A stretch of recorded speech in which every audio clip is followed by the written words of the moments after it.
చంద్రబాబు నాయుడు గారు ఎలక్షన్ల ముందు సూపర్ 6 హామీ అని ఇచ్చి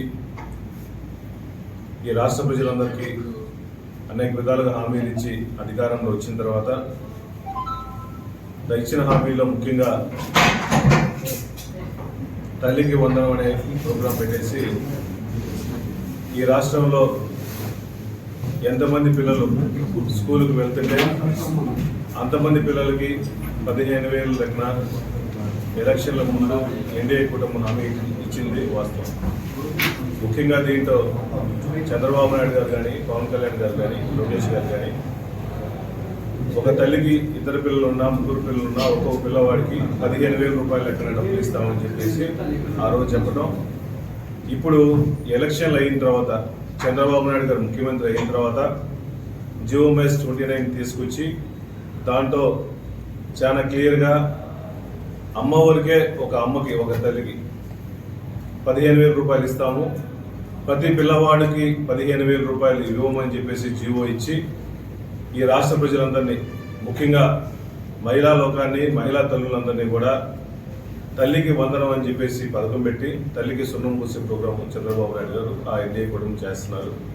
నిజంగా ఈ రాష్ట్ర ప్రజలందరూ కూడా, ముఖ్యంగా మహిళలు కూడా ఇటువంటి నాయకుడిగా మేము ఓట్లేసింది, మాట ఇచ్చి మాట తప్పే నాయకుడికి ఓట్లేసి మోసపోతున్నాము అని చెప్పి ముఖ్యంగా రాష్ట్ర ప్రజలు కానీ మహిళా లోకం మొత్తం కూడైకి వస్తుంది. చంద్రబాబు నాయుడు గారు నిజంగా మీకు చిత్తశుద్ధి ఉంటే 2014లో 2019లో మీరు సీఎం అయ్యి హామీలు ఇచ్చి నెరవేర్చాల.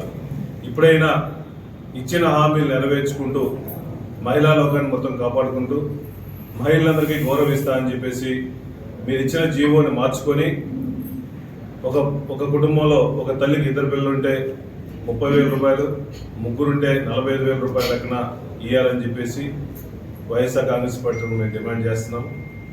అదేవిధంగా ఈ రాష్ట్రంలో చంద్రబాబు నాయుడు ఇచ్చిన హామీల్లో ఈ సూపర్ 6లో ఇంకా ముఖ్యమైనది ఏంటంటే యువతలందరికీ 20 లక్షల ఉద్యోగాలు ఇస్తామని చెప్పేసి ఎలక్షన్లప్పుడు హామీలు ఇచ్చారు. 20 లక్షల ఉద్యోగాలు ఇవ్వని పక్షాన వాళ్ళందరికీ నిరుద్యోగతి కల్పిస్తామని చెప్పేసి 3,000 రూపాయలు ఇస్తామని చెప్పారు. ఈ 3,000 రూపాయలు ఎప్పటి నుంచి ఇంప్లిమెంట్ చేస్తున్నారు?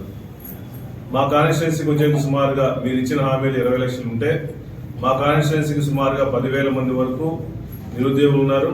వాళ్ళందరికీ ఎమ్మటే ఉద్యోగాలు ఇప్పించండి, లేకపోతే దయచేసి వాళ్ళందరికీ 3,000 రూపాయలు నిరుద్యోగ కల్పించాలని చెప్పేసి మేము డిమాండ్ చేస్తున్నాము.